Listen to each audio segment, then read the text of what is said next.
try to go live here from my empty lot in Lehigh. Now, I don't know if I'm even this is gonna work because from what I remember, there's not enough signal out here. But I'll see if you guys can log in and if we can actually get signal. Give you guys a second to log in real quick. I'm still kind of whatever with that code thing I got going on. So I'm thinking about going on a road trip to Kentucky or in Florida or something, but like North Florida. But we're just waiting right now. We haven't really we got to prepare for and decide if we're gonna go to on this road trip or not. By the way, if you're tuning in, please let me know how good the signal is because I've never done a live stream from my empty lot. I know there's enough signal here to do it. So if you're logging in, let me know how good the signal is. Can you see me? Can you hear me? Are we good? How fast is it? Am I alive? Somebody say hello. So yeah, thinking about road tripping. I haven't made my mind up yet. I'm just still waiting to make my mind up about this road trip or whatever. Welcome on board, nature lover. How good is the signal? I'm just curious how good you guys can see me today because I'm on the empty lot. Signal's perfect. Wow, I'm surprised. Yo, we got Italia in the house. What's up, Max? How you doing, my friend? I hope you're doing good in Italy. It's cold. It's like, oof. It's actually cold here today. I got down in the 40s tonight here in Lehigh. Perfect signal. Great. All right, that's good. So we're supposed to go to Kentucky, but I'm a little hesitant. I'm still kind of recovering. I can't believe the signal's actually good out here. That's crazy. There's actually signal here. We're trying to decide if we're going to Kentucky or not.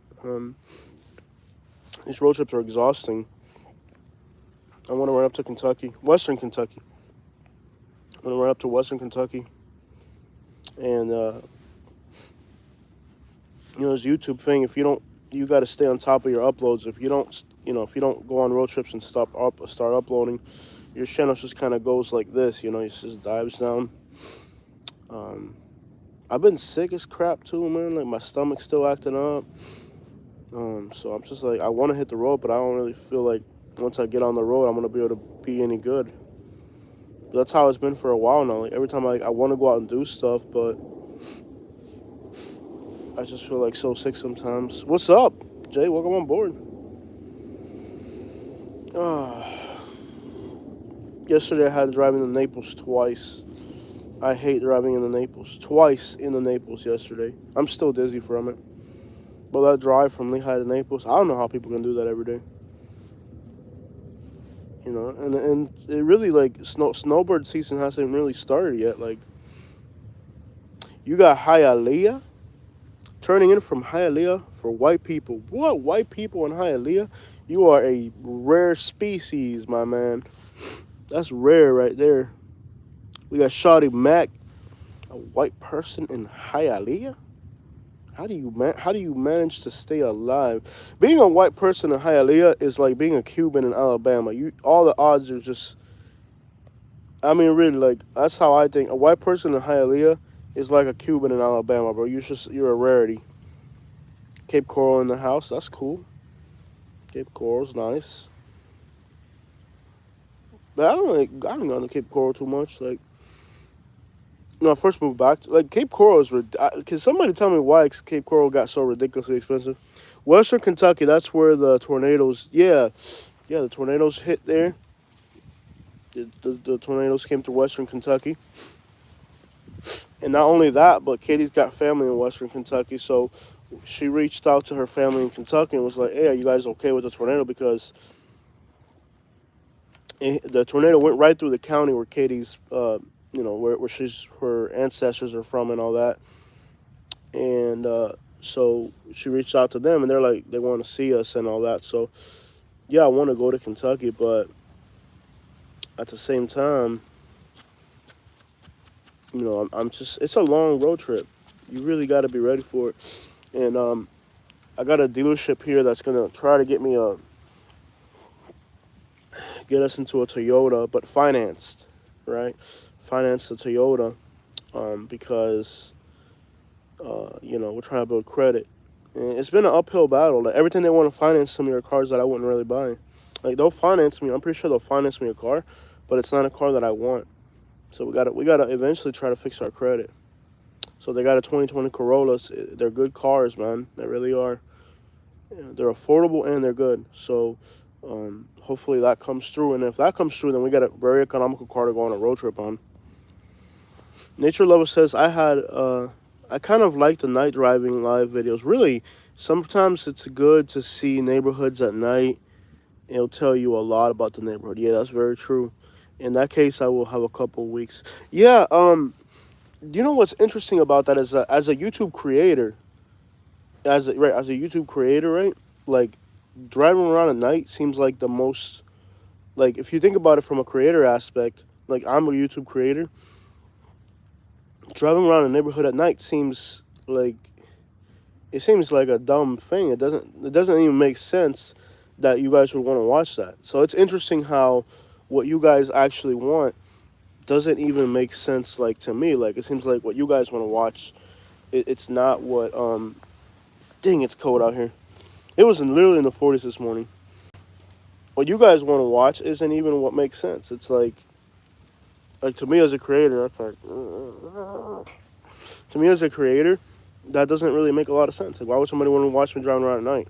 But it's interesting how my night drive arounds actually get a lot of subscribers. Like, a lot of subscribers tune in for that. It's strange. I got to do it in Miami or something more like Tampa or Orlando. That's really what I should do when I travel, is more live streams, especially for bigger cities. But this thing on YouTube is just learn as you go. I try to get a Camry and get a little bit more room. Coming from a truck guy, yeah, I know that. Yeah, they got a Camry and they got a Corolla in. They got a Camry and a Corolla, so I'm trying to see if either one of them, the banks want to approve it. It's really come down to the banks. And again, I don't really want to finance a car. Like, I have 2 cars sitting right there. It's ridiculous, really. I'm going to have 3 cars on the driveway.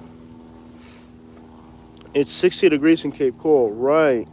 But every mile that you move inland reduces the temperature. And like, I'm 10 miles more inland. So I bet you if it's 60 in Cape Coral, it'll be like 54 over here. Yeah. It was, this morning it was 49 or 48 out here. Because like Tampa, the same thing happens in Tampa. Like along the coast, along the beach in Tampa, it'll be like, I don't know, it'll be like, let's say 59 along the coast, and it'll be like 43 inland. It's crazy how like the ocean's really what keeps it warm, like in Southwest Florida. Because like like Lehigh and Immokalee, like the more inland locations, it'll get to like Lewis and stuff. It'll get like in the 30s, and it could be like 59 or 60 along the coast. That's what's crazy. Because I remember when I lived in Naples, like I'd call my friend, and it would be like 60 at my house, and it would be 49 at his house, and that's only 11 miles in. So every mile is like a degree. My daughter loved her Camry. My son bought his first car was a Toyota Corolla. Well, I didn't realize it got that cold in South Florida. Yeah, it does, man. Hey, G Styles, man. Thanks for reaching out to me, bro. I looked at the area you're looking at, and it seems like a good investment, man. I hope it goes through for you. There's a lot of duplexes being built there, so a lot that big would really be a good potential for investment. Also, there's not too many duplexes out there right now. There's a lot of investors looking to buy, so I think it's a good investment, man. I hope it goes through. You'll do good on it. I looked it up and saw the area and everything, and I would buy it as an investment. Seems like a good investment. Because you think about, like, there's a lot of people that are trying to get into real estate, so eventually they're going to want investment property. So a lot that big is a good potential. What I would do if it's not too late, I'm pretty sure they'll let you do it, but I would call the Lee County property appraiser. No, the Lee County Growth Department, I think is what it's called. And I would make sure that it's zoned for a duplex, or you can actually put a duplex on it. Because if you think about it, not everybody's going to put a big giant house on a big lot in Lehigh. but somebody will put a duplex. So um, you can call the growth department, and they'll let you know like if you can put up a mobile home, if you can put up, like zoning department. That's what you need to call the zoning. Yeah, you can call the county zoning department, and they'll fill you in on what they'll allow or what they won't. That's a good investment, man. Like I'm in my empty lot right now. I planted. I got low quap. I already cleared my lot. I got a guy that came in and cleared it, and I'm really happy with it. Like I got lucky with this piece of land, really, because I got it for 17, and that's about what they really sell for. Like their asking price and what they sell for is never about the same. Um, you know, I mean, I'm sitting on it right now. I'm chilling here on my empty lot right now. It's a physical thing. The thing about empty lots as an investment is, a lot of people when they buy an empty lot, it's just like somewhere they don't even know where it's at. But I'm actually sitting here right now, so it's kind of different. I'm planting my trees. You're not allowed to put anything other than trees on your empty lot. I've been planting all types of trees out here. I'm gonna have a guy come in and I'm gonna trim all these up, clean them up. I gotta get in here and clean these, make them look pretty, clean them up. There's a little bit of work. I could probably have a day of work out here. I love it though. I love my empty lot. It's beautiful. I really got lucky with this lot, and I literally bought it sight unseen. I mean, I was up in Michigan when I bought it, and my realtor sent it to me. She's like, "Yo, this came on the market. You should go for it." And I was like, "I'm in Michigan." We just put the bid on it, and I came back. I looked at it. When I first saw the lot, I was like, "Man, I don't like this." But once we came in and we cleared it, I'm actually very content with what it turned out to be. I'm actually really content. I'll show you guys around here in a second. Where you coming to Webster, Florida? It won't take but a few minutes to drive through. Yeah, man, I've been trying to do Webster, all Bushnell, Dade City. I need actually that's maybe today. I might even do it today. Jose, I'm still waiting for you. I don't know what you're waiting for. I'll show you guys real quick. So, see, like this one, I kind of partially cleaned it up.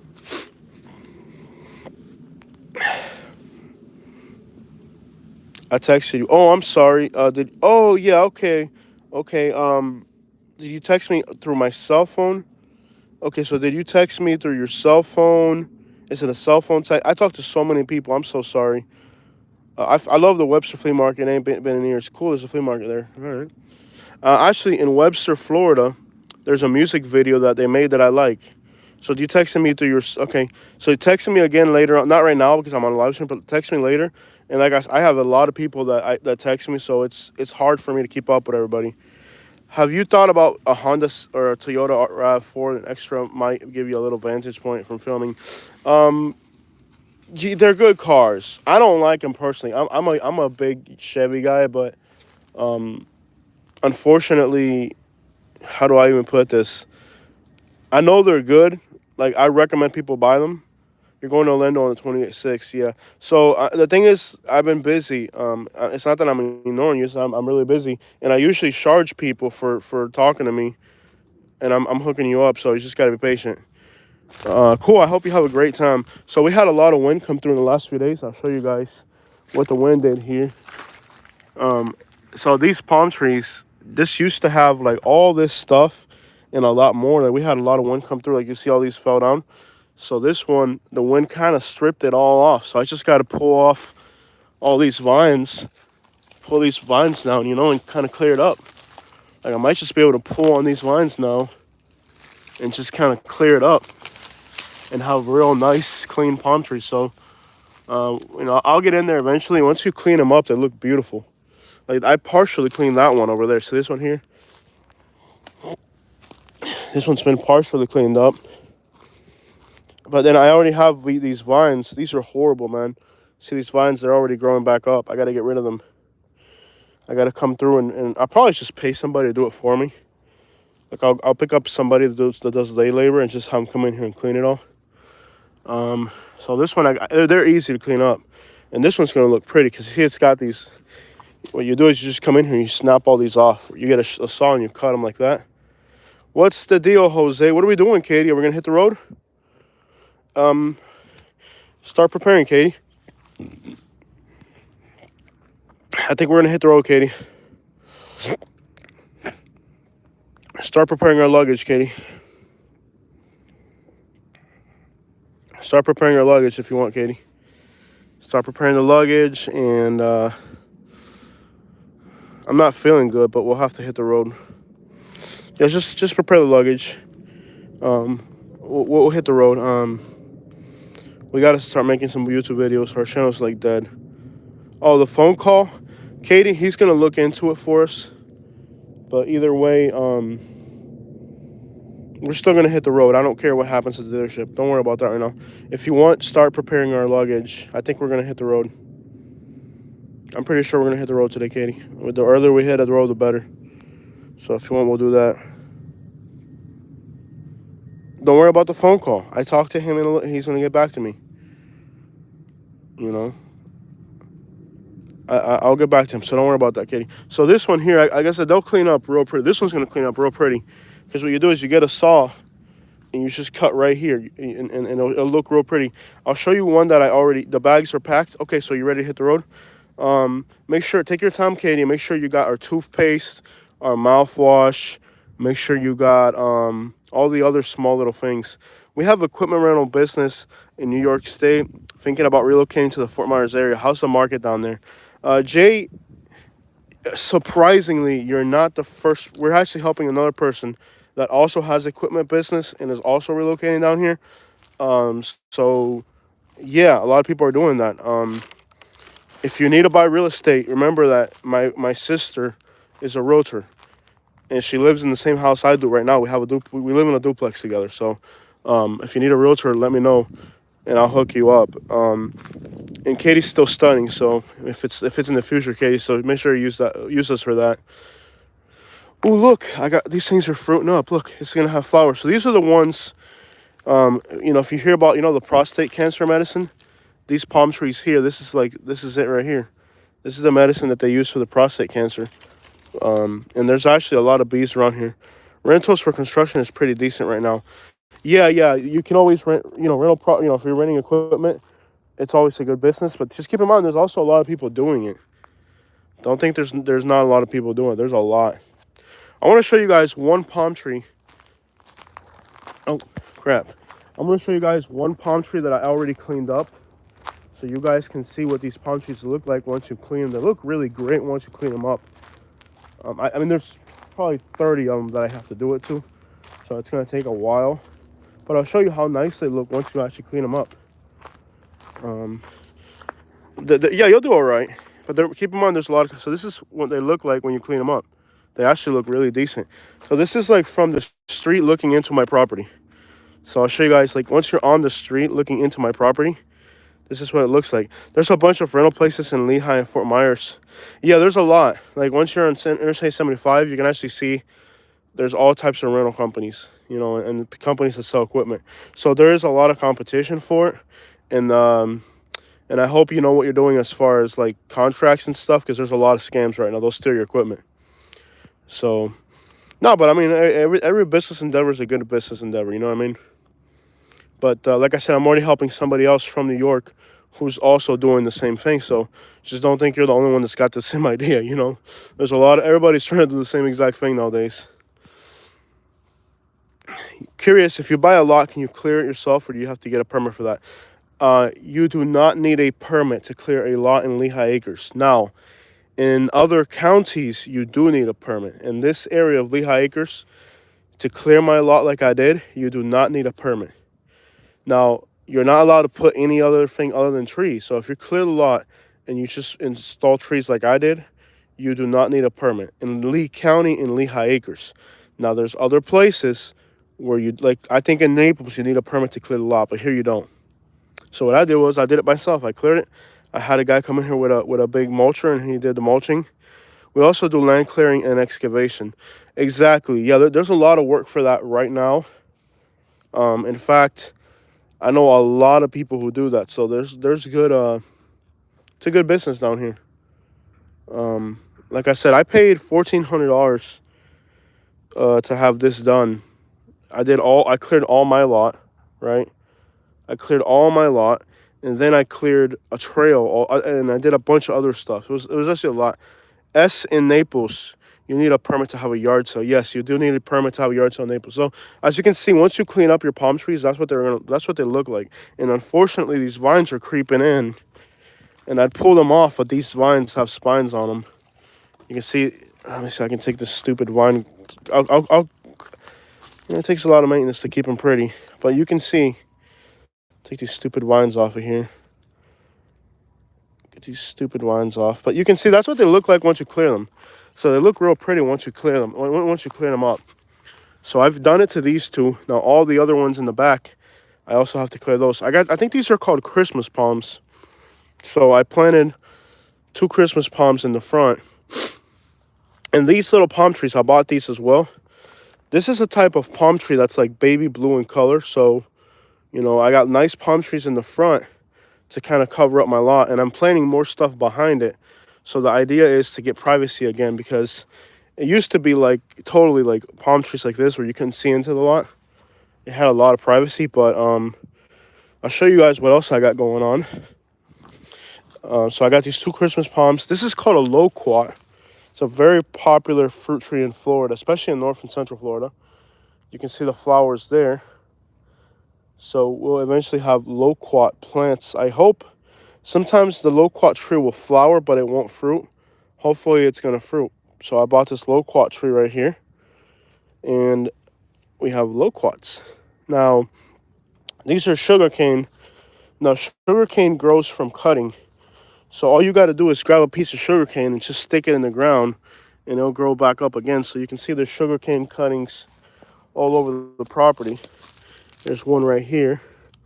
This is a sugar cane cutting. So all you do is get a piece of sugar cane and you stick it into the ground, and it'll start to grow by itself. So you can see that here I've got sugar cane cuttings kind of left and right, hit or miss everywhere, to create kind of like a privacy hedge in the front of the property.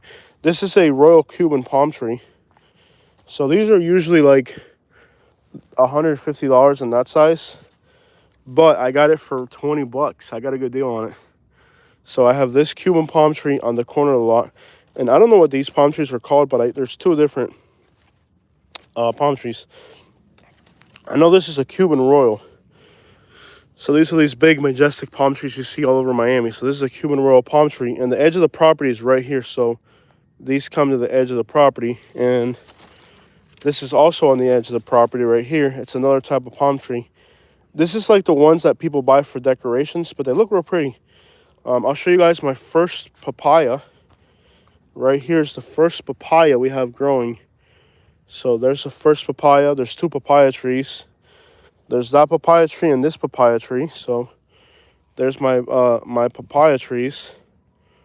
And I'll show you guys what else I got going on. Now in the back I have a lot of bananas planted. So the property line goes like this. Property line comes right through here. Here's another sugar cane. So the property line is probably about this palm tree. So if you look back, I have all my trees kind of on my side of the property line. This I have to cut.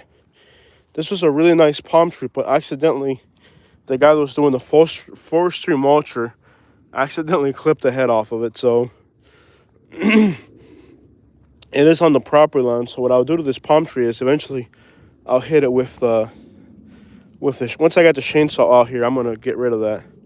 So I got some banana trees growing through here. Those are looking pretty good. I got my oak tree right on the property line, and there's a giant beehive over here for some reason, which is good because it'll pollinate my tree. So this was one of the first banana trees that I planted. Now they said there was 45 bucks a piece, but I actually got it for like 20 bucks.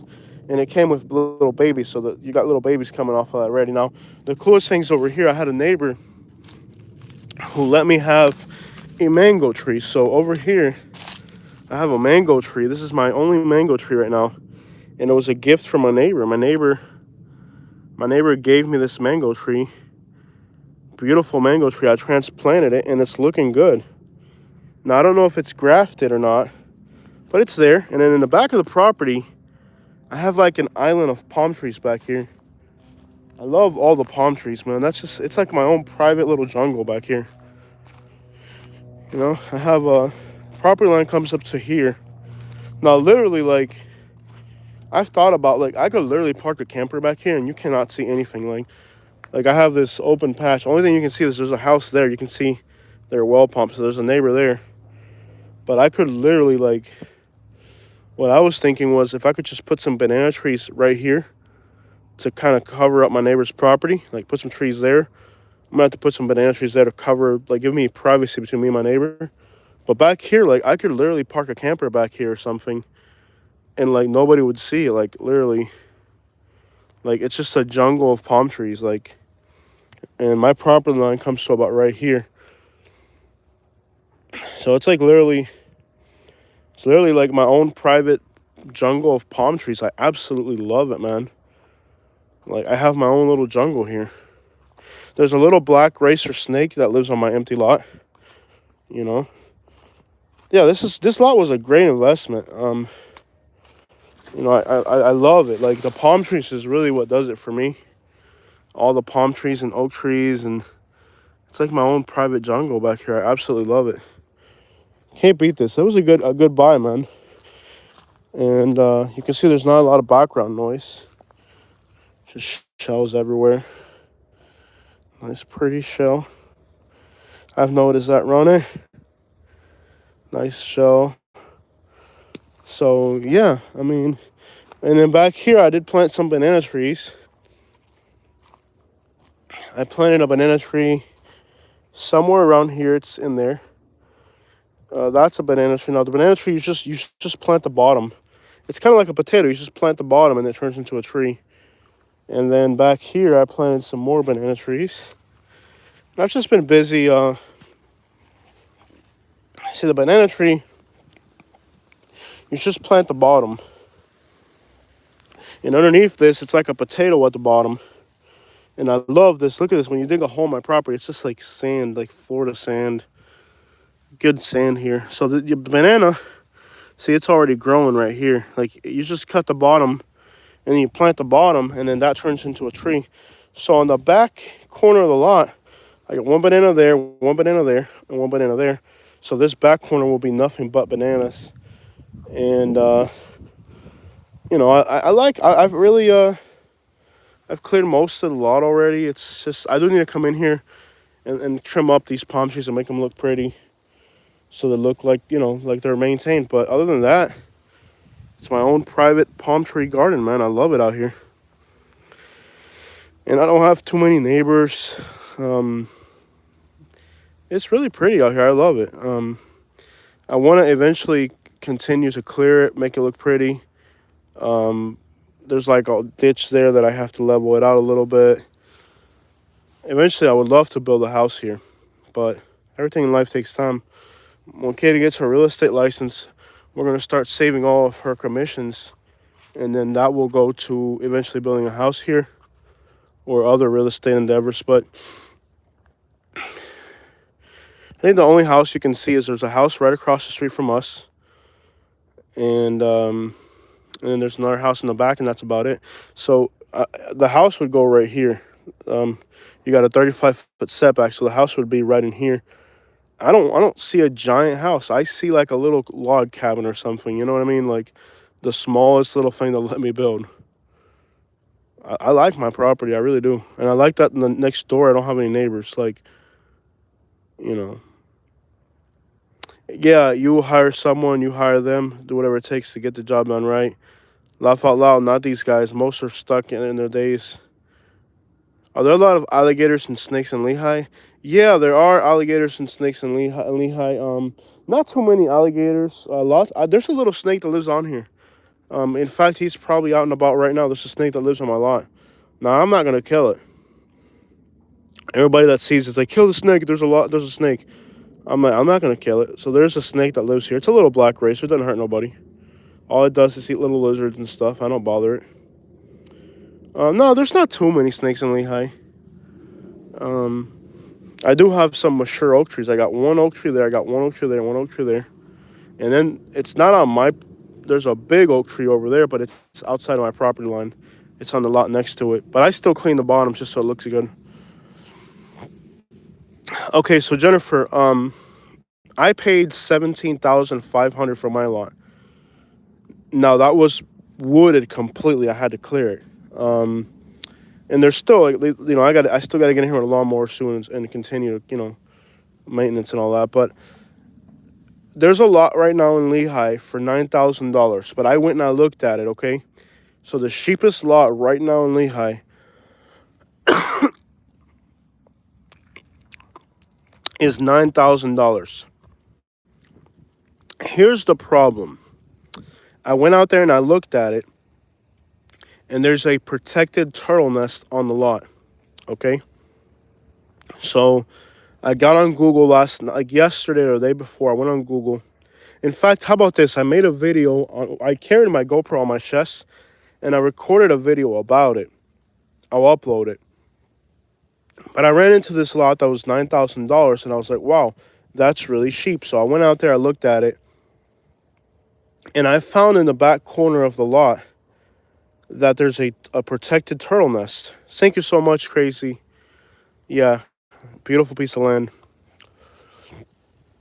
So I looked at it and I found this protected turtle nest. And if you're not allowed to build on that lot while there's a turtle nest, and turtles can live hundreds of years or whatever. So if a turtle decides to make a nest on your lot, your lot is now worth nothing, unless you want to have a protected sanctuary for a pet turtle. You know what I mean? So that was the cheapest lot that I found. And there's places like I went to Punta Gorda. I was looking at land in Punta Gorda, and I found this neighborhood south of Punta Gorda, by the airport, where 1 in 3 lots had a turtle nest on it. I mean, this neighborhood is just infested with these protected gopher tortoises. So if a gopher tortoise, for some reason or another, decides that it lives on your property, you are no longer allowed to build on that house. And even after the turtle abandons the nest, you have to have a professional wildlife person. I don't know how it works, but you don't want that. Definitely don't want that. So, right, that was in Punta Gorda. Yeah, right. But I mean, like in the last 2 days, I did another video showing a turtle nest. So I found a lot in Lehigh, and when you go to the property description of the lot, it doesn't say there's a turtle nest on it. Okay, and if you call the realtor, they're not going to tell you there's a turtle nest. But the price is already adjusted. Like, once a turtle shows up on your lot, they just drop the price and they get rid of the lot. So my strategy has been, I've actually been trying to buy those lots that have turtle nests. Like that lot, they put it up for $9,000. I'll go in and I'll offer them $3,000. Now most of the time they don't even reply to you, and the realtors, they don't want to do it. That's why I want Katie to get a real estate license, because the biggest problem that I find with realtors is like they're not shameless. You know what I mean? Like, you have to be shameless. Like, if you're gonna buy real estate, like this lot is $9,000. I call my realtor and I'm like, hey, I found a lot that's got a turtle nest on it. They're asking $9,000. Now the lot is really, if the turtle nest wasn't there, it would be worth about 15 or 16,000, maybe 14,000. Okay, so you can find lots in Lehigh for under 20,000. The more desirable lots, excuse me, the more desirable lots are going to be about 25,000. Okay, I would not pay more than 25,000 for a lot in Lehigh.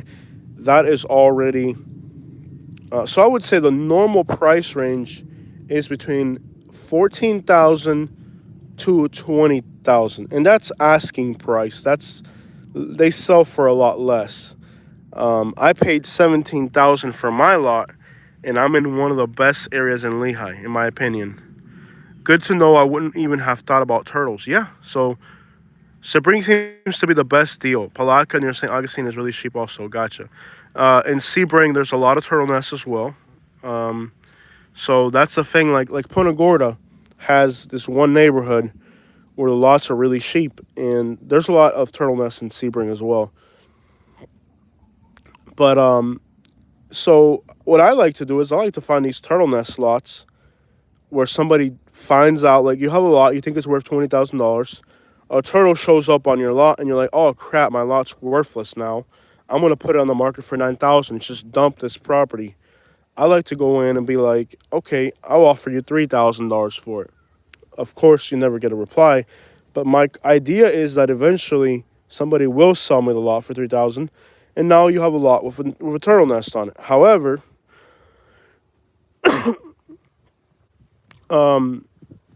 yeah, it's a problem, but you're still getting a piece of land for $3,000. But so far, nobody's replied to me, and so far, my realtor's been very shy about wanting to offer somebody so little for a lot. But again, once the turtle shows up on your lot, you're done. So my strategy right now is if I can buy a $20,000 lot for $3,000, I will.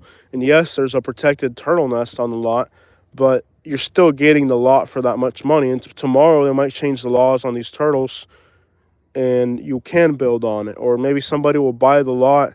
Maybe the lot next to yours, they build a house, and then the person who owns the house wants to buy your lot, not to build a house, but to have a piece of land. So my strategy's been that I'm actually looking for these turtle lots, but I'm offering people like a fraction of what it's worth. And so far, nobody's took me up on it. I got to tell my realtor, I found one yesterday in Lehigh.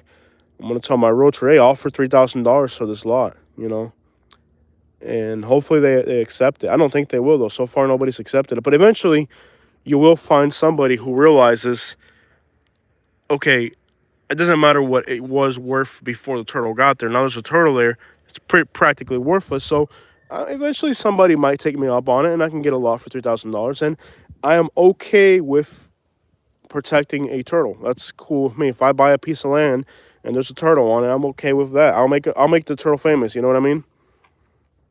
How do you know there's a turtle on the lot? And why can't you just physically remove the turtle? Who would know? Okay, so your question is very good, Mr. G Styles. Why can't you remove the turtle? How do they know there's a turtle on the lot? Because it creates a hill and you can see it. And you're not talking about if you were to like remove the turtle in the nest or something. I'm pretty sure that the wildlife people keep track of that. Like they probably have. I'm gonna guess that they have drones. I'm gonna guess that they have drones, and they probably use the drones to know where the turtles are, because they create a very specific pattern. Like they build a nest, and then they create trails throughout their lot. So, and there's only like certain habitats they go for, So they look for like see this open area here.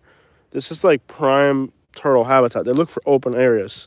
So the fact that I cleared this lot kind of makes it a great contender for a turtle to show up. If I live next to my lot, so like if a turtle showed up and started digging a nest, I would probably, not gonna lie, probably stop it before it actually built the nest. But once it builds the nest, it's a permanent resident. It's there, you know. Yes, they will know you got rid of the turtle, and no, you cannot just get rid of the turtle at night. That's not how it works. The turtle creates a mound. If somebody, it's like a soup, it's like a felony or something. No, you're not gonna just get rid of the turtle. That's not how it works. You can pay somebody to relocate the turtle. It's an environmental specialist. I think the county, I think they write it down, and the county knows there's a turtle nest there. So you're not going to get around it, and you can't build on the lot. Before you build on the lot, an inspector has to come out and look at the property, so they'll know. I mean, it's an underground thing, so it's like I think they might have like I don't know how they do it, but yeah, you're not smarter than the county. You're not going to outsmart the county. You're not just going to get rid of the turtle. Like I'm sure there's a way. There's no way around it. I don't know exactly how it works, but there's no way around it. But anyways, before you buy a piece of land, you want to walk the land and make sure like see, this looks like a turtle nest. Like that looks like a turtle nest, literally. So basically, like if you're looking how much to remove the turtle, into the thousands. And when I say into the thousands, I mean you're gonna pay, from what I've heard, $3,000 to $6,000 per turtle, and there can be two turtles on there. So it's an environmental specialist who comes out. He has to catch the turtle, and then he has to take it to a wildlife reserve. It costs into the thousands of dollars. So I wouldn't be afraid to buy the lot that has a turtle on it. And if you think you're going to make your turtle disappear, once there's a nest on your lot, I'm pretty sure the county writes it down like on a piece of paper or something. Like I don't know exactly how it works, but don't you're not gonna outsmart the county on that. If there's a protected turtle nest on your lot, they know, and you're not gonna be able to get around it. So don't think you're gonna outsmart the county on that one. Again, I don't know all the specifics about it, but I do know that if there was an easy way around it, then people would have figured it out. But nobody's gonna lose $10,000 just to lose $10,000. I'm sure Fish and Game know all those lots, and I'm surprised the realtors don't have to divulge that. Yeah, I'm surprised. Again, I don't know. It's like, the only way to find out is to actually buy a lot that has a turtle nest on it, and I've been trying to do that. Turtles are cool. I have three pet turtles. The oldest is 18 years old. Yeah, I think what you have to do is you actually have to go out there and purposely buy a lot that has. I've been trying to do it. I actually want to buy a turtle lot, and we'll find out what it would be a great little experiment just to find out how much it actually costs to remove it. I'm actually trying to do it. Like I'm literally, I'm gonna call my realtor today. I'm gonna tell her to make an offer on that turtle lot in Lehigh, but it's got to be a reasonable offer. Like like they're asking 9,000 for the lot, and I would pay like 3,000 for it. You know what I mean? Like just to see what happens. I could probably, and the turtle could abandon the nest. But here's the thing that I've found. Like I've seen places where the turtle abandons the nest, and just because the turtle abandons the nest, the lot doesn't go up in value. So I think there's more to it than just that. Like I'm pretty sure there's more to it because, like I said,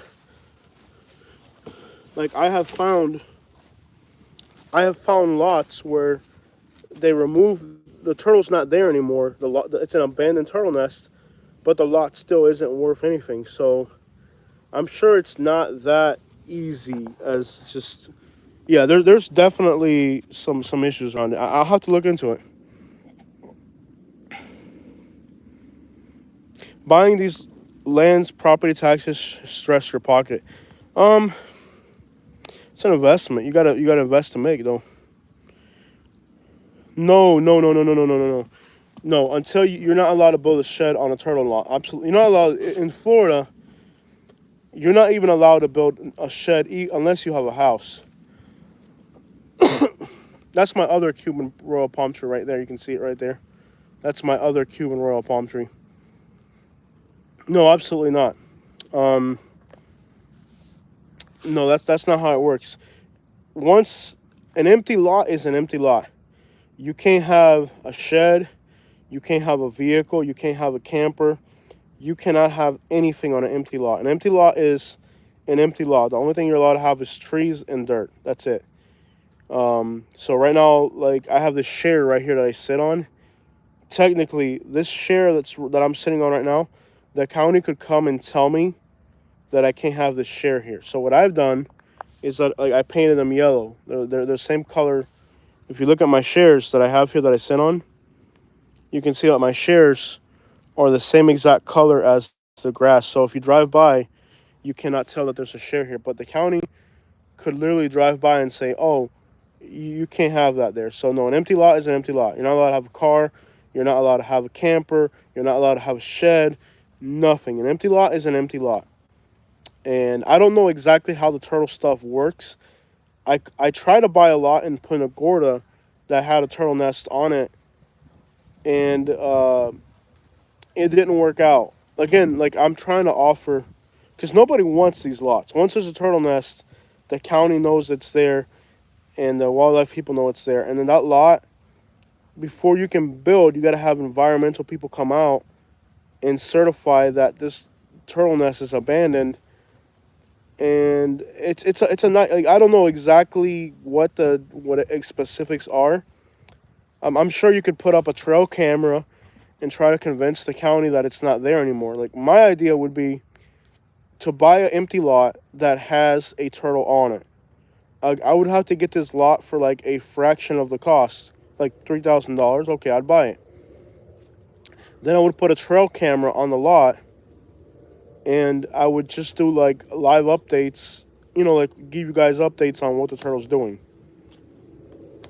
I guess it's just a way to create an income. So what I look to create an income stream from, like, you're not allowed to do any, like if you have an empty lot, that's all you're allowed to do. You can't have an income stream off of it. But you're allowed to put trees on it. So I put trees all over my lot, and now that creates an income stream other than the property of the value. So by buying a turtle lot, like the reason I want to buy a turtle lot is so that I can put a trail camera, a game camera or whatever, and I can just do updates of what the turtle's doing, and then I can make YouTube revenue off the videos, and that's just an extra way to make income off something that other people would not be able to make income off of. I know it sounds crazy, but I would do it. I would literally do it. But it's been hard to convince people to let me get their lot for that cheap. But I eventually will buy an empty lot that has a turtle on it, just to do videos on it, on the turtle, make the turtle famous, and eventually, once what I'm thinking is I'll be able to prove that eventually the turtle abandons the nest. I don't know. It's just a cool thing to do. What would you name your pet turtle? That's a good question. I would have to look at the turtle and name it based off its personality. I'm not sure. I would do it. Like I said, I would literally do it, but the lot would have to be the right price. Maybe I'm gonna call my realtor today, and my realtor is very embarrassed about it. My realtor's like, Jose, it's embarrassing. You're trying to offer these people like nothing for the lot. And I'm like, yeah, I know I am, but that's kind of how I move, and that's kind of why I want Katie to have her real estate license, because once she's got her real estate license, I'll offer you $1,000 for the lot. I don't give a crap what you think about it. At the end of the day, it's got a turtle on it. You can't build on it. You can't do anything with the lot. So who the crap wants a turtle? Who wants to pay $1,000 for a turtle? It takes an idiot like me to do it. So, all right, guys. So we got to hit the road. I don't know what we're going to do today, but I know we got to hit the road for sure. I don't know. My family wants me to stay in town for for the next few days, because they get a few days off and we grill and whatever. Exactly. Always buy low. You have to buy low. So, um, you know, I that's the thing that, like, I really don't want to have to go through a realtor. I want to go directly to the owner and make an offer and be like, hey, I'll offer you $2,000 for this piece of land. And if you get offended, I don't give a crap. That's what I'm offering you. You know what I mean? Like, I had one property. Now, this isn't the realtor that I'm using now. This was another realtor. I think the realtor was out of Cape Coral. I can't remember. Or Fort Myers. I can't really remember. But I had a realtor, and I wanted to offer $75,000 for a house, or $95,000 for a house. And the realtor was like, oh, no, we already have offers and this and that. Guess what? The house sold for less than what I was trying to offer. Eventually, right? So they didn't have offers. They were just beating them. They weren't really, you know what I mean? Why people get offended by low offers? It's so dumb. There's a lot of reasons, actually, why people get offended when you make an offer that's not really what they're asking. One reason would probably be that they're emotionally attached to their property. Like, everybody thinks what they own is worth a lot of money. That's why they bought it. Most people that own real estate think that the real estate that they own is like the greatest real estate in the world. Like, the owner is always going to think their property is worth more because they bought it with the intention. It's just about a thing about perspective. If you're buying, you have the perspective that you need to get a deal. If you're selling, you have the perspective that you need to make money on it. Excuse me. So we're trying to, opportunities doesn't come around every day. It's a seller's market right now, though. It is. It is. Like I told you guys, when I bought my lot, I paid $17,000 for it. 3 years ago, I could have got this lot for $4,000. You know what I mean? So I understand that what I paid for this lot could tomorrow go back to being worth $3,000. You know what I mean? Hey Jose, what's a good place to live in Florida that's affordable? I live in Lehigh, and as you know, things are getting bad here. Well, it depends what part of Lehigh you're in, man. Armando, es que, mira, I left Naples, okay? I know Lehigh has a lot of problems, man. But cuando tú te vayas por ahí para allá arriba, when you get to, it's complicated, bro. First of all, your name is Spanish, white, just like mine, bro. When you move somewhere cheaper and you're Spanish, this world ain't right, bro. Like I moved away to Alabama. It was cheaper. I made more money, and I had to move out, bro. They forced me out, so it's not easy, bro. It really is. Like for us Spanish people, we get the worst package out of everybody. You know what I mean? Where you can move to like a place like Tennessee or Alabama, but you might find cheaper rent. They might pay you more at jobs and stuff, but then you might not have a 1 hour commute into Naples. Bro, I hate it. Like yesterday, I had to go into Naples yesterday. I hated it twice, bro. Um, it really sucks, man. So, quick question from Bob. He says, "Does your law have utility access?" Yeah, it does. But until there's a house, You're not allowed to put a well. You're not allowed to put a septic. You're not allowed to put electricity until you have a permit for a house that's like at the end stages. So you're not just gonna go in there and put electricity on an empty lot. I mean, I have like an electrical post right there. There's power right in front of my lot. Like there's power right there. But until there's a house built, you're not allowed to do anything. So look, man, I know Lehigh sucks, and I'm sure you probably work in Naples or something. I know what you're going through, bro. I know it's not the easiest life, but unfortunately, as a Hispanic person, that's the best we can do, bro. Because I moved to Alabama, and yeah, the housing is cheaper, the commute times were less, the housing was cheaper, and the jobs paid more. But I had to leave, bro. So you, and then the other thing is, te van a tratar como si tú no eres de ahí, bro. Te van a hacer la vida infeliz. You know what I mean? So on one end, I understand that Lehigh, it sucks to live here. Like I get what you're saying. The rents are expensive. There's high crime. If you leave a trailer or something unattended, they'll steal it. Like we got cameras like all over this place, bro. We got cameras. We got 5 people living in the household, so somebody's always home, so nobody can break in. Like I know living here sucks, but at the same time, as a Hispanic, that's all we can attain to, bro. Like it sucks. It really does, man. Like I thought you could just move somewhere like Alabama. It's cheaper. I made more money in Alabama than I'm making now in Fort Myers, bro. Más dinero. En Alabama yo hice más dinero. My house was a 3 bedroom, 2 bath on 1 acre. I got it for $65,000. It was built in 2010, bro. A house built in 2010. 3 bedroom, 2 bath with a 1 acre yard. A creek in the back, bro. And I had to run away from it, bro.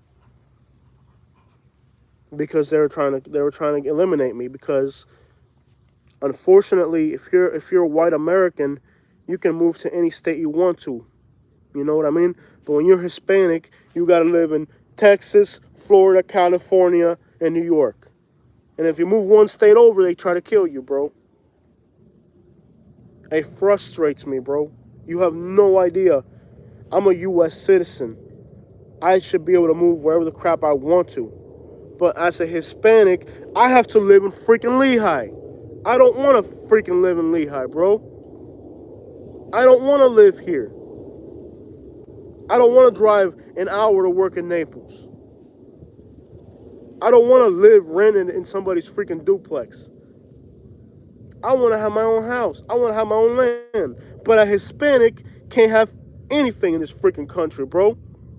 You're forced to live in Lehigh, Miami, New York, Orlando. There's like 5 places where you can live. And if you move to another place to do better for yourself, they try to kill you. Frustrating, bro. I know what you feel, bro. I know what you're going through. I really do, bro. Es una basura que uno en este país, siendo hispano, tiene que vivir en 5 lugares. New York, Miami, Texas, California. Move one state over, they try to kill you. I hate it, bro. I don't want to live here. I'm here because I have to. And all the Hispanic people say, oh, you moved back to Lehigh because it's good. No, I moved back to Lehigh because they're going to kill me if I live somewhere else. Freaking frustrating, bro. I hate it, bro. I hate it. I hate it. I really do. Let me read some of these comments.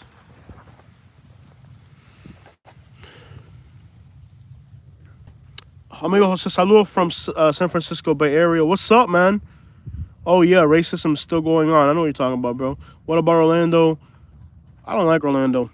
New Mexico, Arizona, Colorado also have large Hispanic populations. Right. They have large Mexican population. But let me explain something to you. I'm not a Mexican. I'm not a Mexican. Mexicans don't like Cubans for the most part. Because in Alabama, they were Mexicans. They don't even talk to you. Mexicans hate Cubans more than you know, like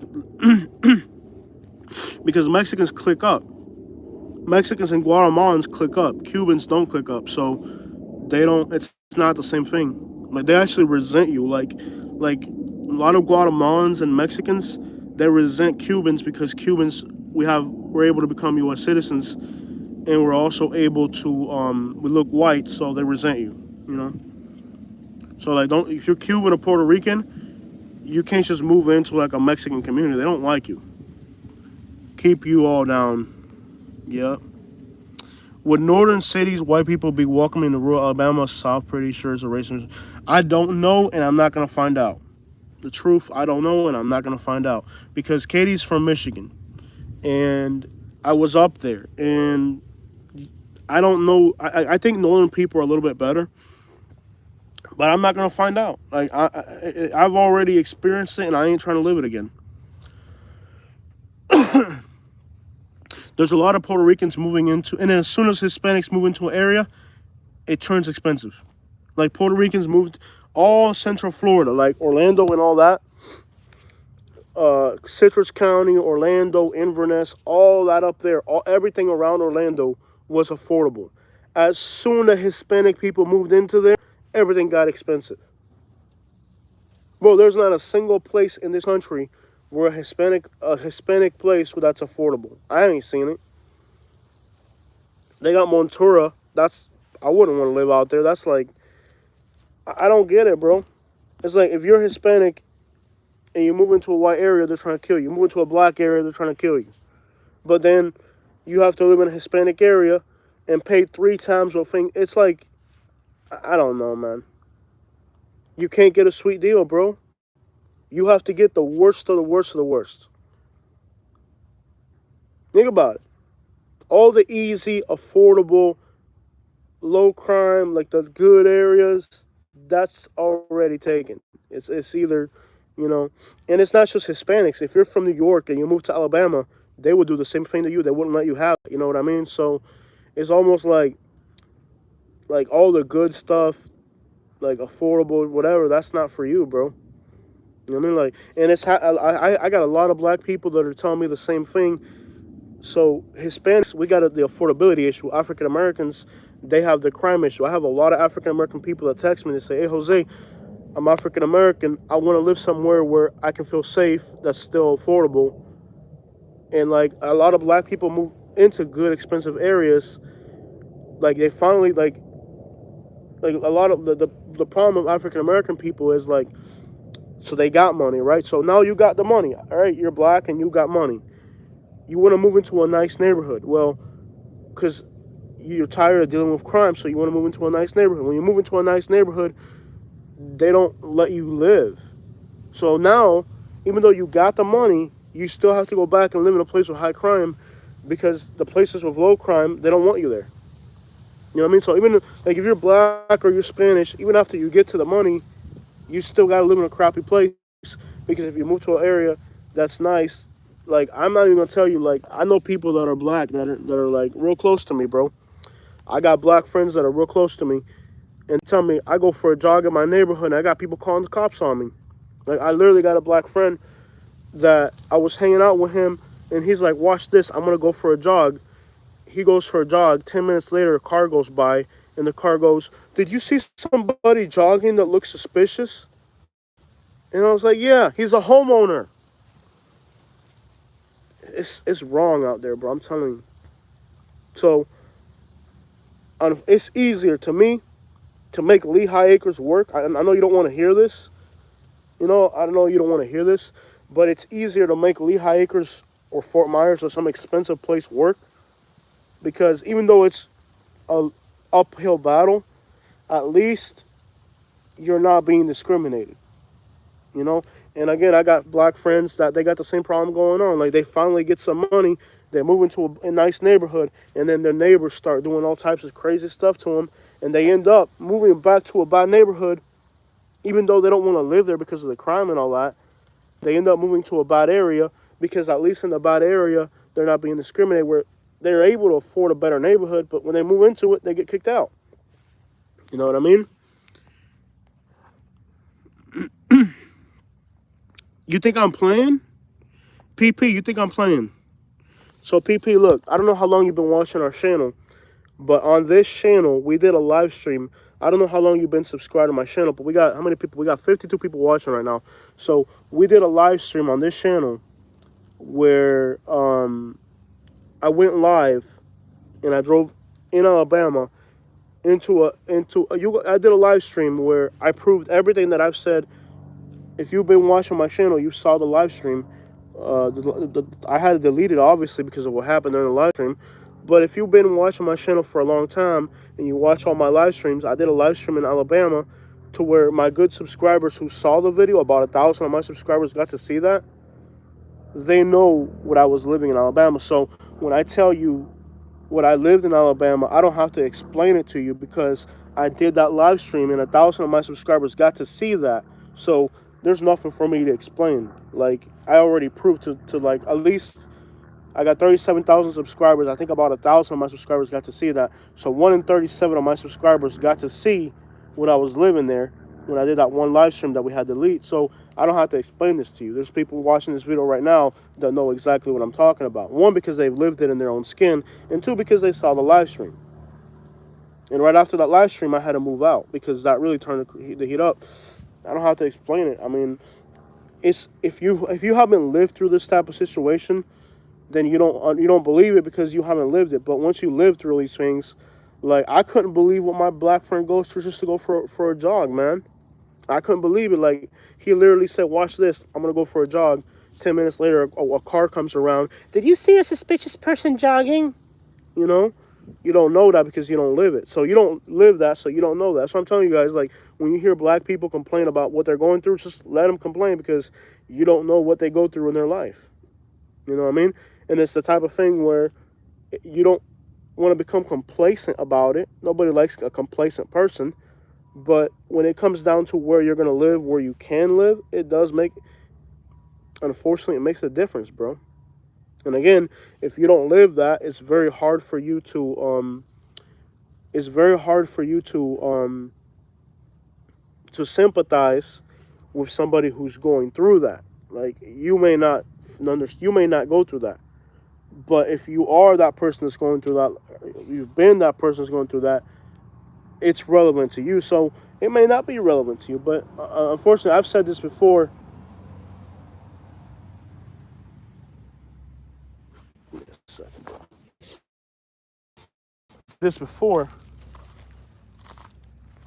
I've said this before. Give me a second. I've said this before more than once. If it's not relevant to you, that's the contractor. They got all this garbage. They're building a house over here, and they got all their garbage out by the road. I'm getting sick and tired of looking at it. So yeah, I mean, if it's not relevant to you, if you don't experience that, then you're like, it doesn't matter to you. Of course, because it doesn't affect you. You're a minority too. Maybe you live in New York City. Where do you live? You live in New York City? You'll find out. I live in Chicago, so I know well. Yeah, people know I live in Chicago. Look, yeah, I got white friends in Chicago too. I got a white friend in Chicago. You can't just go, if you live in Chicago, you can't just go into another race. Like, if you're black, you can't go into a Mexican neighborhood or, like, all that stuff. Virginia. You don't know? Virginia. I don't know what you go through in Virginia, man. But I'll tell you this. The rednecks are the redlands are pretty expensive and beautiful. It reminds me of old Florida. Nice. You know what I mean? Give me a second. Yes, you can. Oh, I got a helicopter flying overhead. A helicopter. They sent the helicopter for me. I said, when you're going to do a walk tour of Miami Beach, the neighborhood streets, not Ocean Drive. Okay, okay, I'll do that. Hey, we got a $10 nature lover. Okay, thank you so much, nature lover. I appreciate that. I appreciate that. So I know a lot of people like if they watch my channel like, yo, this is not relevant to me. I know it's not, but we got people here from all different types of backgrounds, and believe me, like I'm in the places where if you're white, they're great places to live, but I wouldn't want to live there if I was black. Thank you so much, nature lover. I really appreciate that. Thank you so much. You guys are awesome. Um, Let me read some of these comments. Acere, Miami Beach. Maybe we should go to Miami. I'm not sure. I'm a minority too. Cool. Do you like the Redlands and Homestead? Yeah. I would love to live there, but some people look at strange white person since it's mostly Hispanic there. Exactly. So the truth mentions. Look at it. Look what the truth mentions, y'all. Just so you guys can understand this. They say they're white and they want to live in the Redlands or Homestead. Yeah. Hispanic people in Miami are very racist towards outsiders, but because like, the United States is like that. It's like I said, like you might be white and you want to live in Miami. You can't just live in any part of Miami. You know, like Homestead is mostly like Mexicans and Cubans. Um, the Redlands is very expensive, but you know, I like give you an idea. You want to see an example of Hispanics being racist? I ran into it yesterday. I was in Lehigh Acres. I was driving my ATV, right? I'm driving through Lehigh Acres, and there's a part of Lehigh Acres that's mostly Hispanic. Okay, so I'm driving through an area that's probably like 80% Hispanic, right? And what they're doing in there, mostly the white people drive the ATVs and the you know the motorcycles. So in the Hispanic part of Lehigh, they put up roadblocks on the trails, and they dig holes and they put up cactus to stab your tires, so that you know like so the white people can't drive their ATVs through there. Because like I said, it's mostly white people who have ATVs. Like Spanish people don't do that. You know, like so like the Spanish people, they put out like spike strips. I ran into spike strips. I ran into like holes and stuff and garbage blocking the trail, so you can't drive your ATV to the Spanish side of Lehigh. So that I found that interesting that over here on the white side of Lehigh, I live kind of like on the white side, and over here, you can drive your ATV. All the trails are clear. But when you go into the Spanish side of Lehigh, all the trails are blocked. So the people that live there block the trail so that you can't drive your ATV. And it's kind of racist because if you think about it, Spanish people aren't the ones doing that. It's all white people doing that. So other than me, so yeah, it goes both ways, man. And like the troop said, like there's parts of Miami that are really nice, and if you're white and you move to those parts of Miami, the Spanish people there will give you a nightmare. So the same thing. I got a friend that's black, and he said that he left Miami because the Spanish people were very racist in Miami towards him, but he was living in the really Cuban side of Miami.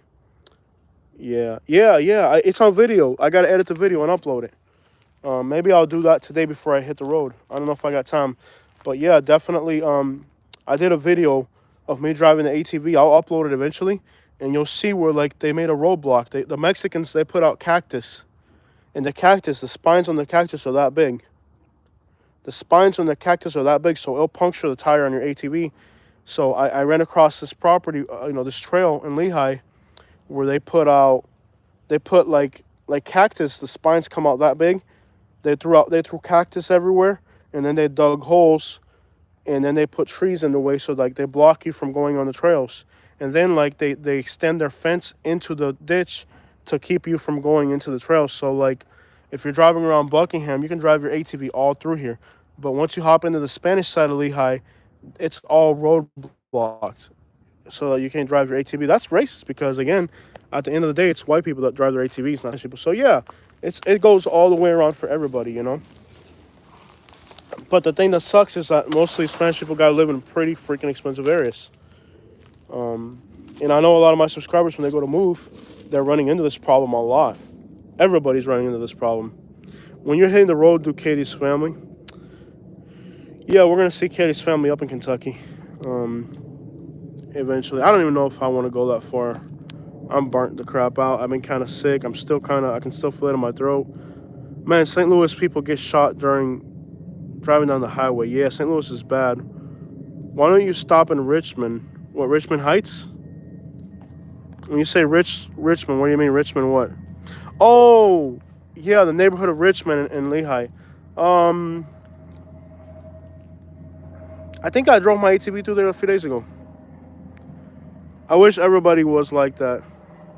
I'm white. I grew up in predominantly black area. Race wasn't a big deal to any of us though. So I think minorities which are accepting of other races, which is sad because we're all friends. Yeah, and it's interesting you mentioned that, Jason, because I grew up in Louisville, Kentucky. In Louisville, Kentucky, it was mostly black kids that I grew up with. But black people in Kentucky, I never dealt with racism from the black people in Kentucky towards me as a Hispanic. But they were racist against the whites. So it's kind of weird how sometimes there's black communities that are not like that. There's a lot of communities that are black that are very welcoming to outsiders. In Louisville, Kentucky, I never really had. I went to Richmond, Virginia. I did one video there. Oh, I just drove through there because we're heading to New York City, right? So we drove through Richmond. We didn't stop in Richmond. So yeah. No, there's a lot of black communities, but a lot that are not racist towards whites. Like, but it just depends where. Like Miami's not too bad. I've never felt uncomfortable in the black area of Miami.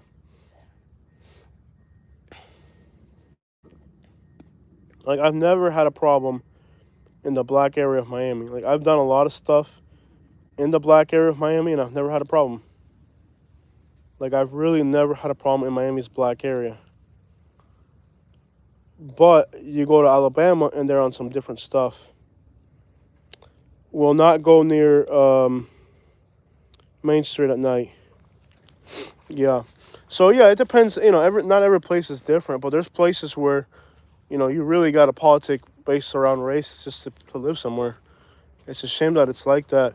Lehigh Acres is a little bit of, I think here in Lehigh the biggest problem is kind of like black, not really like blacks. I think here are pretty much neutral, from what I can tell. It seems like rednecks and Cubans seem to be like the biggest, kind of like the ones that feud the most here. Because like a few days ago, I had a redneck come out here and start complaining about our music. I had one redneck that came out here and started complaining about our music. He told us to go back to our country and all that stuff. But I told all my other neighbors, and pretty much all my other neighbors handled it for me. They weren't gonna have it. So so yeah, we had, like I said, we had one neighbor that lives like a block away. He came over here because we blast music. We're blasting music, whatever. And the guy came over and he says, he said something like, "You're not from around here," or, you know, "You go back to your country," and whatever. And yeah, he did all that, like this redneck guy. But then I told my neighbors, and I think my neighbors pretty much took care of it for me. Like he tried to tell us I couldn't play our music, and he said we're not from here, so we gotta follow the rules. And I said, bro, I'm playing music all day long. I don't give a crap what you say. Like that's the thing. Like all it takes is, but the problem here, like in Alabama, that was a problem because in Alabama, they're all related and they all know each other. So you're outnumbered. But here, I'm not outnumbered here. So it's like here I can do whatever. Like, and what happens is like once you meet people like that, then you should just do whatever the crap you want on Stupid. I don't know. But yeah, it's unfortunately part of living in the United States right now is before you move into a place, you got to make sure that you're not discriminated because it's prevalent. It's very prevalent. And like I said, like 3 or 4 days ago, I had this one guy that came over here, and he got really disrespectful, bro. He got really, really disrespectful. And I just told my neighbors, like I said, I told my neighbors what happened, and my neighbors went over there and they told him, "You're not welcome on this street. Don't come here. We don't want to see you here." Because he came and complained about us blasting music. Like, what the crap, bro? Like, we're Cuban. We're gonna blast music all day. I'm Cuban and can tell you that Cubans can be very racist. Exactly. What's crazy is that historically they've been discriminated against black Cubans in the part of white Cubans. Yeah, exactly, man. So we come to the conclusion that, wow, Jason, for real, appreciate it, bro. You're awesome, man. Thanks for your help and advice and getting me in touch with me with your sister. Thanks, Katie, for lunch. On you, bro. I appreciate it. I did not expect that, Jason. I did not expect that, bro. I really appreciate it. Thank you so much. Um, you guys are awesome, man. You really are. But Jason, I find it interesting what you said because I lived in Louisville, Kentucky, and that was a black area, and I never had a problem with black people. Like it was cool. Like in fact, I grew up liking black people more than my own. Like I grew up in West Louisville. Like I went to school in West Louisville. I ended up soaking up the culture of black people, their music. I still listen to black people music. I still listen to like slow jams and all that. And I like to eat the same food they like. I grew up with a lot of African American culture because in Louisville, the black people took us in, bro. Like if you were Cuban or Vietnamese, they took you in. Like you were part of their people. So because I had in Kentucky, I never had a problem in Kentucky with black people, man. Like when I grew up in Kentucky, I grew up with black people, man. And then I'm thinking if I move to Alabama, that the black people in Alabama were gonna be like the black people in Kentucky, and they're not. Black people in Kentucky, they'll take you in. Black people in Alabama, bro, they're hostile, bro. So it's very different. Like, and I think my mistake with Alabama was that I thought it was like Kentucky, and it's not. Alabama and Kentucky, they're like two totally different places. You know, they're both southern states, but they're very different. Because, like I said, I grew up in Louisville, Kentucky. I went to school on Muhammad Ali Boulevard. You know what I mean? I went to school in Whitney Young, 95% African American. I never had a problem in Louisville with black people. Come to Alabama, and it's a whole different world, man. Same, good people are good people, any color, that individual level. Same, good people are good people, any color, and they see it on an individual's level when people start thinking like a group. Exactly, you're right.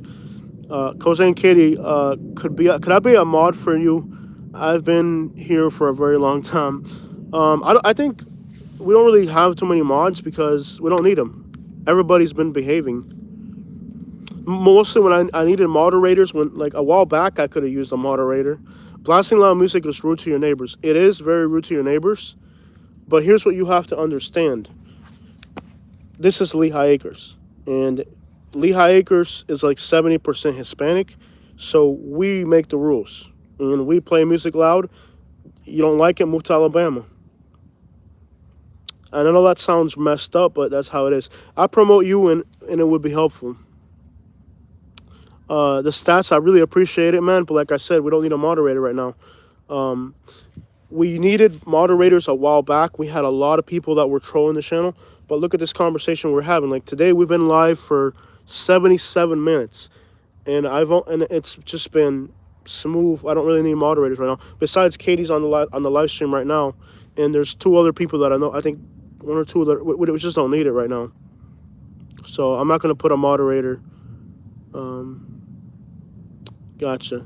What is the response time for Lee County Sheriff's Office in Lehigh? Well, here's the thing. When I moved, that's a great question, Starty Mac. When I moved to Lehigh, the first thing my neighbors told me is, don't call the cops, don't snitch, don't call the county. So far, I don't know what it is because around here, I've never seen the cops. I've yet to see the cops here once. Like, they don't do the cops around here, which is great because in Naples, it's a complete snitchathon. Like, Naples was unbearable. Like, in Naples, I had to deal with the cops on a monthly basis or the county. So in Lehigh, and that's actually a redneck rule. That's not the Cubans. The rednecks, when I moved into my neighborhood, I had some rednecks come up to me and be like, we don't snitch around here, which is great because it's like live and let live type of, you know what I mean? Like no law intervention, like live and let live. But if you move into the Hispanic neighborhood, then ironically, there's like a snitch. Like when I lived in Naples, that thing was a snitchathon for some reason or another. If money don't matter, where would you live? I made a video on that. I made a video on where I would live if I had a lot of money. Probably Marco Island or Coral Gables. I'm fancy like that. Maybe I would find a farm. Maybe they're going to get estates too. I don't know. Maybe the Golden. I think if money wasn't an issue, I would live in the Golden Gate Estates, Marco Island, or Coral Gables. Or I would buy like 100 acres and just have a little cabin in the middle of it. But in Florida, I'm done with them places up there. Yo, what's up? We got Mike in the house. What is inland Northwest Florida like? The area between Gainesville and Tallahassee. Very backwards, very redneck, very... It's very redneck, very backwards, very poor, very rural, very country, very dangerous.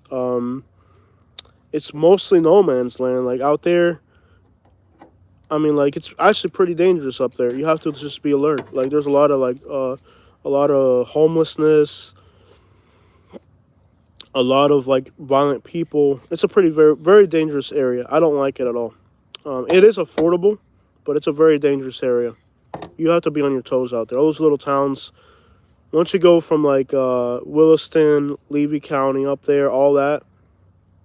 Gilchrist has a few nice spots, but there's so much addiction out there in the woods that it's ruined it, man. Like, it used to be nice, but like the addiction problem out there, like poor white rural areas are really bad places to live. And people don't really realize that because like in urban areas, the white areas are usually the best. But in poor areas, the white areas that are poor and rural, they got a lot of problems, man. In that area of Florida, it's very small town. Katie's waiting for me. I drove through the estates a few weeks ago, and it's different 15 years ago. Yeah, it's grown so much, right? Doesn't like Marco Island is very sterile. Yeah, it's very boring there, but I'm from here, so I'd make it work. Oh, what happened here? Okay, guys, so Katie has our luggage ready to go. We're going to hit the road for you guys. I'm going to shower real quick, get ready, and then me and Katie are off to make videos for you guys. I don't know what we're going to do, but is there anywhere nice to live around Lake Okeechobee? The north side of the lake is better. The south side of the lake is all bad areas. The north side of the lake, not really. It's a poor area. Okeechobee is the best town around Lake Okeechobee. So if you're thinking that area. All right, guys. So we're going to go ahead and leave. Katie wants us to go. I want to thank Jason and Nature Lover, both of you guys, for the super chats. I did not expect $60 before I left the house today. But that's what we need, a little bit of encouragement to get out there and work hard for you guys. I love talking to you guys, but Katie's telling me we got to hit the road. I know you guys. I want to live in Foley or Destin, Florida. Gulf Coast is a place to be. Yeah, that's a very pretty area. I want to live in Foley. Yep, the Alabama and Panhandle Coast is beautiful. I could put you up in one star. All right, guys. I'm Puerto Rican and went to live to Atlanta. Was respected by the locals. I'm Puerto Rican and went to Atlanta and was respected by the locals. Yes. Atlanta black people are like Kentucky black people. So if you're Cuban or Puerto Rican in Atlanta, you do all right. Because keep in mind that Cubans in Miami and Atlanta, they politic the same way because of, business, whatever. So if you're Puerto Rican, you might do all right. Cuban or Puerto Rican, you can do good in Atlanta. But again, it's a very expensive area, back to what I was saying, where there's not too many areas. Puerto Ricans aren't scared of anything. I like Puerto Ricans, man. So shout out to all my Puerto Ricans, New Yorkers, everybody on this channel, wherever you're watching from. I'm going to say my goodbyes to everybody watching from Alabama, Florida, Cape Coral, Naples, Lehigh. Los quiero mucho. Unfortunately, we're living in times that are bad. I mean, it's so wrong that before we move somewhere, it's very sad that before we move somewhere, we have to even consider this. It's embarrassing. I know a lot of people, they don't have to deal with that problem, and that's good that you don't have to deal with that. Be happy for that. But a lot of us, when we move somewhere, we unfortunately have to go through a lot of undesirable things. So I love you guys. Saludos a todos mis boricuas, cubanos, los quiero, mexicanos. I love you guys. Everybody watching, you guys stay safe, stay out of trouble. Wherever you're watching from, New York, Alabama, Tennessee, Kentucky, you guys have a beautiful day wherever you're at. And we're going to go make some videos for you guys today. I'm out. Thank you so much for spending the morning with us.